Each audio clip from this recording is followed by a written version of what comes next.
Halo sahabat-sahabat dongeng Hulia. Pernahkah kalian bertanya, mengapa si Beo bisa menirukan suara kita dengan begitu jelasnya? Hari ini, kita akan menyelami sebuah legenda dari zaman purba. Sebuah kisah tentang bagaimana setiap hewan mendapatkan suara khasnya. Yuk, dukung terus channel Hulia dengan menekan tombol subscribe dan jangan lupa aktifkan loncengnya ya. Dahulu kala, di sebuah hutan purba yang sunyi, belum ada suara yang khas. Semua hewan berkomunikasi dengan satu bahasa yang sama, membuat hutan terasa hening dan monoton. Pemimpin mereka adalah Singa Nusantara, sang raja hutan yang bijaksana dan berwibawa.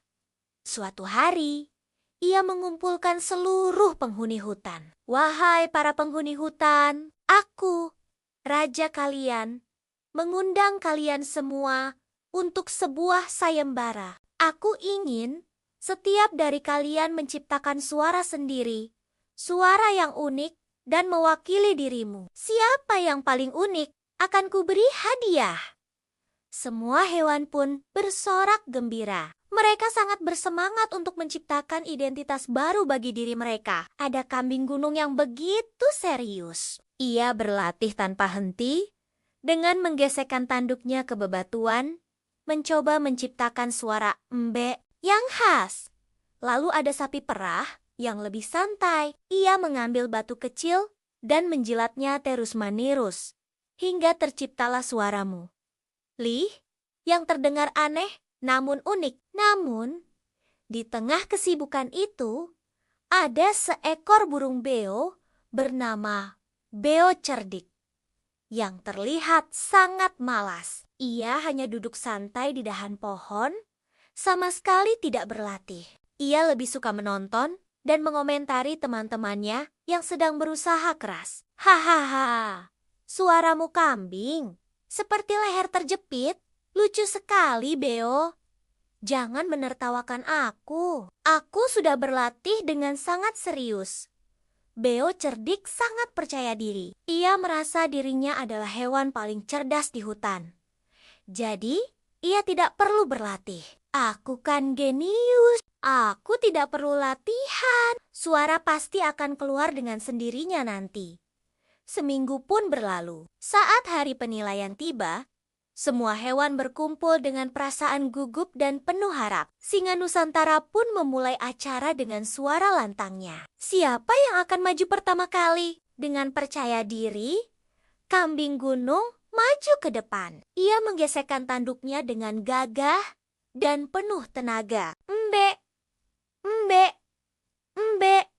Unik, ada usahanya.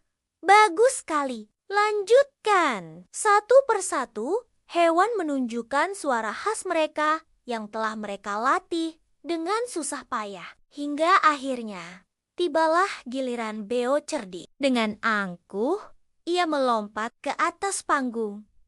Dengarkanlah wahai para hewan, aku, si cerdas, akan menunjukkan kehebatanku. Tapi, yang keluar dari paruhnya hanyalah desisan angin yang sangat lemah. Sih!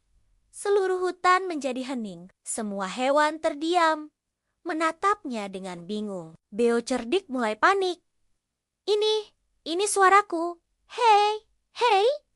Tidak ada suara yang keluar. Seketika, semua hewan mulai tertawa terbahak-bahak. Beo cerdik merasa sangat malu. Ia baru sadar bahwa kesombongannya telah membuatnya tidak bisa melakukan apa-apa. Singa Nusantara lalu berkata dengan tegas, namun bijaksana. Beo, kecerdasanmu sia-sia. Jika tidak dibarengi dengan usaha, kau menghabiskan waktumu hanya untuk menertawakan yang lain. Dan lupa untuk mengembangkan dirimu sendiri. Beo cerdik menundukkan kepalanya dalam-dalam.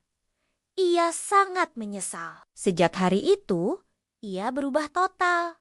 Ia tidak lagi sombong. Ia mulai memperhatikan sekelilingnya, belajar, dan yang terpenting, ia berlatih dengan sangat tekun. Ia mendengar suara kambing gunung, suara sapi perah, bahkan suara angin yang berdesir di dedaunan. Ia menirukannya satu persatu hingga sempurna. Beberapa minggu kemudian, Singa Nusantara mengadakan pertemuan lagi. Kali ini, Beo cerdik maju dengan penuh percaya diri. Namun, tetap rendah hati. Wahai para hewan, dengarkanlah. Dengan luar biasa, Beo cerdik menirukan semua suara yang ada di hutan. Ia menirukan suara kambing, suara sapi, hingga suara singa Nusantara yang menggelegar. Semua hewan terpukau. Mereka tidak percaya dengan apa yang mereka dengar. Singa Nusantara pun tertawa besar. Hahaha, luar biasa. Kau pantas mendapatkan hadiah ini, Beo. Tapi hadiahmu bukanlah benda, melainkan sebuah anugerah. Mulai sekarang, kau akan mampu menirukan dan mengingat semua suara yang kau dengar. Jadilah penjaga keanekaragaman suara di hutan ini. Sejak hari itu, Beo cerdik menjadi burung yang paling dihormati. Ia tidak lagi sombong, dan ia selalu mengingatkan semua hewan untuk tidak meremehkan proses belajar. Pesan dari kisah ini adalah, jangan pernah meremehkan hal-hal kecil dan proses belajar. Kecerdasan tanpa latihan dan usaha hanyalah kesombongan yang kosong. Dan setiap proses membutuhkan kesungguhan. Jadi jangan pernah cepat puas dengan kemampuan yang kita miliki saat ini. Teruslah belajar dan berusaha. Terima kasih sudah menonton Dongeng Huliah. Jangan lupa untuk like, share, dan subscribe ya. Sampai jumpa di petualangan dongeng berikutnya.